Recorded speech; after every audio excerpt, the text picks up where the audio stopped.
বিজয় তিলক, রমেশ তিলকের সিনহা সহ অন্যান্য নেতৃবর্গ, আমাদের মহকুমার সম্পাদক মন্ডলীর নেতৃত্ব, সহযোদ্ধা বন্ধুগণ, মায়েরা বোনেরা, বিশেষত আজকের উদ্দীপ্ত যৌবন, আমি আপনাদের আমাদের পার্টি ভারতের কমিউনিস্ট পার্টি মার্ক্সবাদী বিরোধী মহকুমা কমিটির পক্ষ থেকে বিশেষভাবে অভিনন্দন, লাল সালাম জানাচ্ছে যে একটি চ্যালেঞ্জ করা সমাবেশে আপনারা দাঁড়িয়ে আছেন এবং এই সমাবেশকে শেষ করা পর্যন্ত এই চ্যালেঞ্জ গ্রহণ করে আপনারা এখানে মজুদ থাকবেন।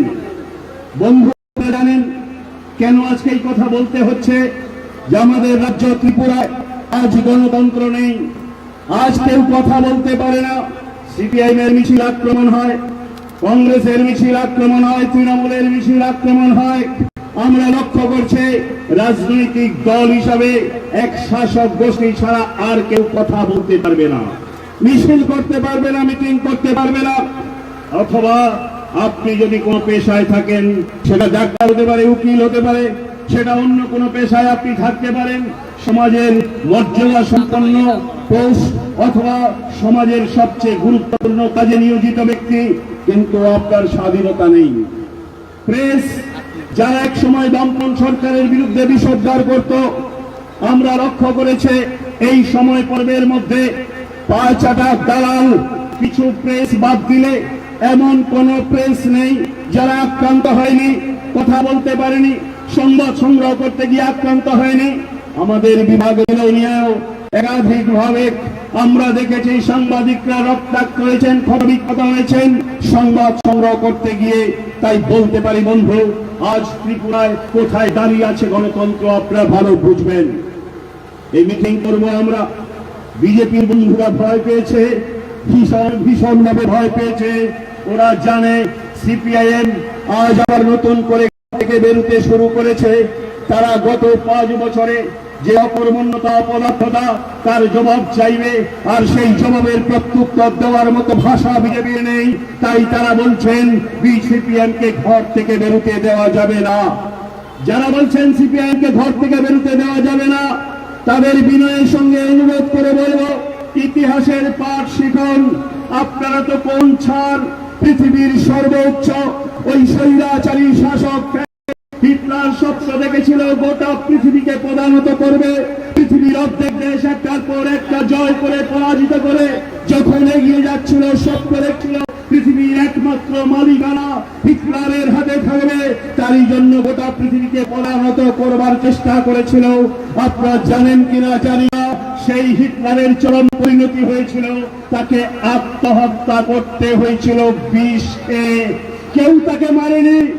আমরা দেখেছি যখন জাগ্রত জনতা প্রশ্ন তুলেছেন, জবাব চেয়েছেন, মানুষ যখন রাস্তায় বেরিয়েছেন, তাকে সেখানে ওই আত্মহত্যা করে মৃত্যুবরণ করতে হয়েছিল। আর আমরা দেখেছিলাম তারই দোসর ইতালির আরো এক ফ্যাসিস্ট নেতা মুসলিনি, তাকে আমরা দেখেছিলাম গুলি করে ওই ল্যাম্প পোস্টে ঝুলিয়ে রেখেছিল। ওই ল্যাম্প পোস্টের থেকে একটার পর একটা শরীরের খণ্ড পোস্টে পোস্টে নিচে পড়েছে। পৃথিবীতে একজন মুসলিনির সমর্থক খুঁজে পাওয়া যায়নি যাকে ল্যাম্প পোস্ট থেকে নামিয়ে তাকে শ্রদ্ধা জানাবে। এ হচ্ছে পরিণতি। আমি জানি না এখানকার বিজেপির সমাজ বিরোধীরা ইতিহাস জানেন কিনা, ভূগোল জানেন কিনা, ওটা পড়েন কিনা। আপনাদের নেতারা সকাল থেকে রাত্রি নেশার ঘরে বুধ করে রেখে দিয়ে শুধু সিপিআইএম এর বিরুদ্ধে বিষোদ্গার করো, মানুষের উপর আক্রমণ করো, ওই শিক্ষাই আপনাদের দিচ্ছে। বন্ধুদের বিনয়ের সঙ্গে কি একবার জিজ্ঞেস করতে পারি, গত 57 মাস চলে গেছে এই সরকারের বয়স, আর মাত্র 2 মাস তারপরে নির্বাচন।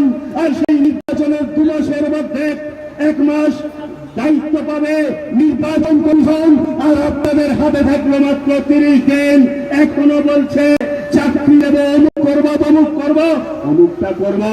ওদের বলে একটা রিপোর্ট কার্ড আপনাদের বাড়িতে বিলি হচ্ছে। সেই রিপোর্ট কার্ডটা খুলে বিজেপির নেতাদের জিজ্ঞেস করুন। বামফ্রন্টের সময় 4.5 লক্ষ ভাতা প্রাপক ছিল, কেন বিজেপির 5 বছরের শাসনে কোটা কমে 3,35,000 দাঁড়িয়েছে? কোথায় গেল আরো 1,35,000 মানুষ যারা ভাতা পেতেন? তাদের নাম কেটে দেওয়া হয়েছে। 2-4 জন ভাতা এই দক্ষিণ সোনাইছড়িতেও পেয়েছেন। মন্ডল নেতা, প্রধান, উপপ্রধান যারা যারা আছেন তারা বাদ দিয়ে কি সত্যি কোনো গরিব মানুষ এখানে ভাতা পেয়েছেন বলতে পারবেন? না, আপনারা পাননি, পাবেন না। লুটেরাদের সরকার। আমরা বারবার বলছি, আজকে গোটা রাজ্য জুড়ে যে লুটের রাজত্ব চলছে, সেই লুটের রাজত্বের অন্যতম প্রধান কান্ডারি আজকে এই বিজেপি সরকার আর তার বদ্ধমণি বিপ্লব কুমার দেব। কেন চলে গেলেন? কেন থাকতে পারলেন না? 2047 সাল স্বপ্নের সেই দিন পর্যন্ত আপনি নাকি ত্রিপুরায় থাকবেন, আপনি নাকি ত্রিপুরায় মুখ্যমন্ত্রী। বিজেপির বন্ধুরা কেউ কেউ আমাদের খোয়াব দেখছিলেন, কি বলছিলেন যে না, সিপিআইএম ঘুরে দাঁড়াতে পারবে না 100 বছরেও নাকি সিপিআইএম কে দেখা যাবে না।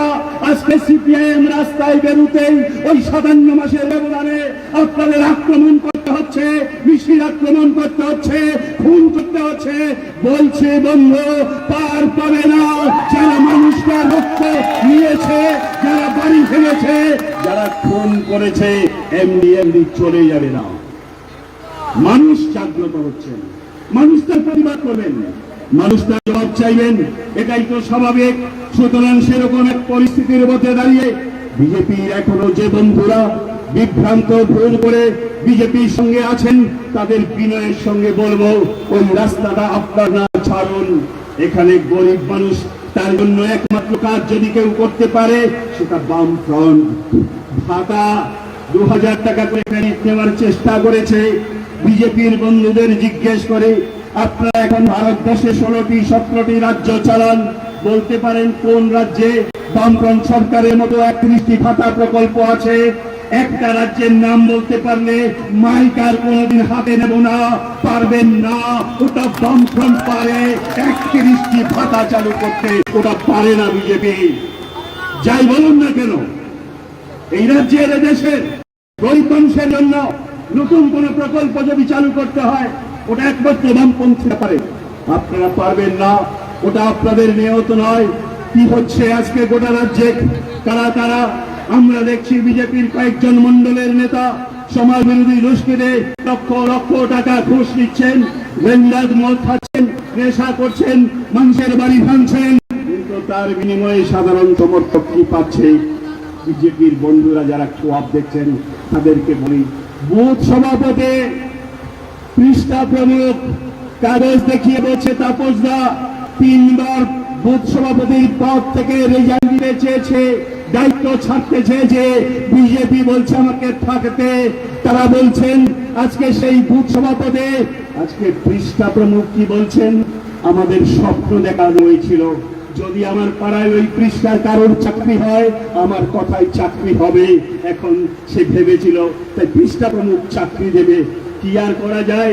আমরা দেখেছিলাম রাজ্যের মানুষ বিভ্রান্ত হয়েছিলেন। কেন হবেন না বলতে পারেন? আমাদের দেশের প্রধানমন্ত্রী নরেন্দ্র মোদী, অমিত শাহ, চিদম্বরম, কে না আমাদের দেশের তাবর নেতা। আমরা তো এখনো এই জায়গায় পৌঁছাইনি যে আমাদের দেশের প্রধানমন্ত্রী অসত্য কথা বলবেন অনর্গল ভাবে। আমরা এখনো অভ্যস্ত হয়ে উঠতে পারিনি।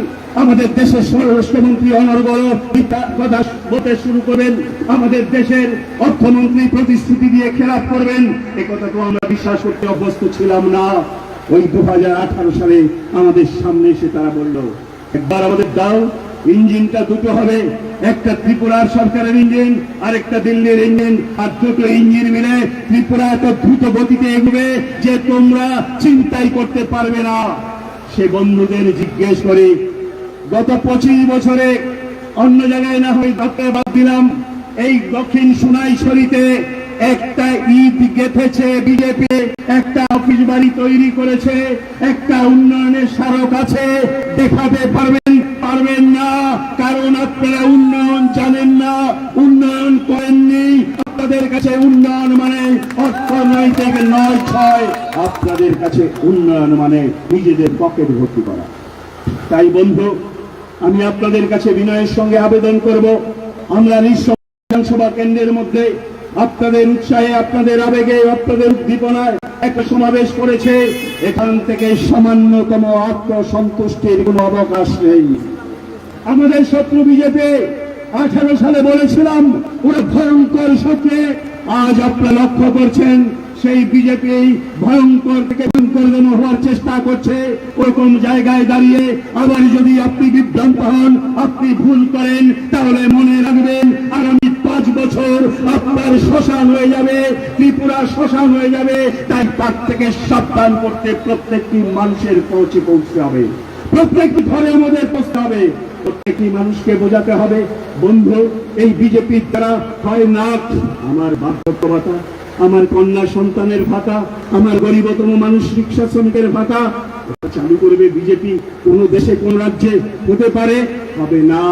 একমাত্র বামফ্রন্ট এখানে বেকার যুবকদের কর্মসংস্থান বামফ্রন্ট ছাড়া কেউ দিতে পারে না। আমরা বলছি এখানে দাঁড়িয়ে বামফ্রন্ট গরিব মানুষকে যা দিতে পারে না, পৃথিবীর কোন রাজনৈতিক দল নেই যা দিতে পারে। একমাত্র বামপন্থীরাই গরিব মানুষকে সর্বোচ্চ প্রাপ্তি দিতে পারে। সেই জন্যই তার কাছে পৌঁছতে হবে। যারা বিভ্রান্ত হয়েছিলেন, যারা কিছুটা সময়ের জন্য আমরা দেখেছিলাম যে এই বিজেপির মোহগ্রস্ত হয়েছিলেন, তাদের মোহ থেকে ফেরাতে হবে। সবাই মোহমুক্ত হয়েছেন, মনে করবার কোনো কারণ নেই। এখনো বলছে রেগার মজুরি পাবে না, এখনো বলছে ঘর তোমার টাকা দেওয়া হবে না। এটা কি বিজেপির বাবার দিনের জমিদারি? রেগা লড়াই করেছে বামপন্থীরা। এই ত্রিপুরার মাটি না, শুধু গোটা দেশের মাটিতে লড়াই করে রেগা মজুরি আমরা আদায় করেছে।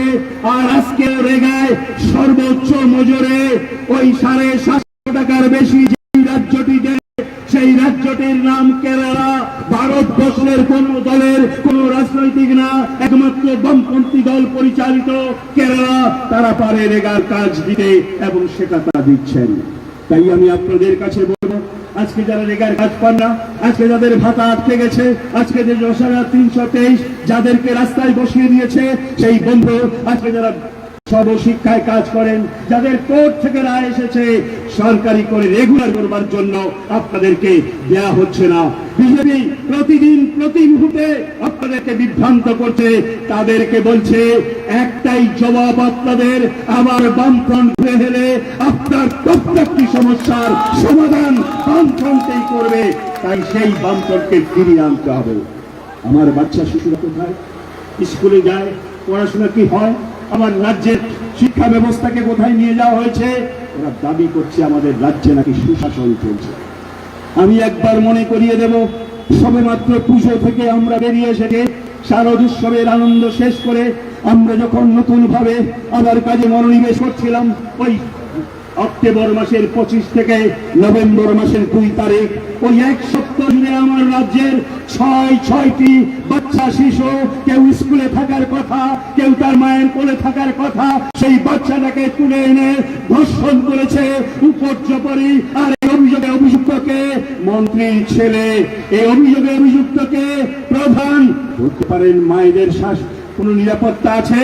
ওর নাম তারা দিচ্ছেন সুশাসন। আমরা বলছি ওই সুশাসন গোটা ত্রিপুরা রাজ্যে যে দুঃশাসন ডেকে এনেছে, সেই দুঃশাসনের বদলা নিতে এ রাজ্যের মানুষ যাচ্ছে। কাঞ্চনপুর থেকে ওই সাবরেম গোটা রাজ্যের মানুষ আজ উদ্বেলিত। এমন একটা পাড়া নেই, এমন একটা গ্রাম নেই এই সময় বিধানসভায় অত্যাচারের হেডকোয়ার্টারের মধ্যে দাঁড়িয়েও এখানে এখনো প্রত্যেকটি গ্রাম থেকে বিজেপি ছাড়ছে। আমাদের বন্ধুরা আছেন কিছু মানুষ আজকে বিজেপি ছেড়ে এখানে আমাদের সঙ্গে আসবে, তাই বলছে আর বিজেপি থাকবে না। আপনাদের বলে যেতে পারে ত্রিপুরা রাজ্যে 2023 সালে বিজেপি সরকার হচ্ছে না। এই রাজ্যের মানুষ গণতান্ত্রিক ভাবে শক্তিকে জয়ী করতে চায়। আর তার জন্য আমরা বলেছি শুধু সিপিআইএম কেন, যে কোনো গণতান্ত্রিক শক্তি তারা যদি চান, তারা যদি মনে করেন এই রাজ্য থেকে ওই বিজেপিকে হটাতে হবে, দুঃশাসনকে হটাতে হবে, আসুন সঙ্গে মিলিত হবে। যদি রাজনৈতিক দল না হয়, আপনি যদি বিজেপি করেন, আজকে আমি শুধু বিজেপির পুরনো বন্ধুদের বলছি, এই দক্ষিণ সোনাইশ্বরী বিজেপির অফিস একটু খেয়াল করে দেখবেন তো, 2016, 17, 18 এই সময় পর্বের মধ্যে যারা বিজেপি করেছিল তারা বিজেপি অফিসে এখন বসবার জায়গা পান, মর্যাদা পান, গুরুত্ব পান না? পাবেন না। এখন নেগোসিয়েশনের নেতা, মন্ডলের নেতা, লুটেরাদের নেতাদের জায়গা হয়েছে, তাই আপনার জায়গা নেই। তাই সেই ওই বিজেপির বিবেকবান মানুষ যারা বিজেপি শুরু করেছিলেন, বলেছিলেন বামপন্থকে হটিয়ে নতুন করে আনবেন, আপনাদের 57 মাসের অভিজ্ঞতা প্রতিদিন প্রতি মুহূর্তে আপনাকে কুড়ে কুড়ে খাচ্ছে।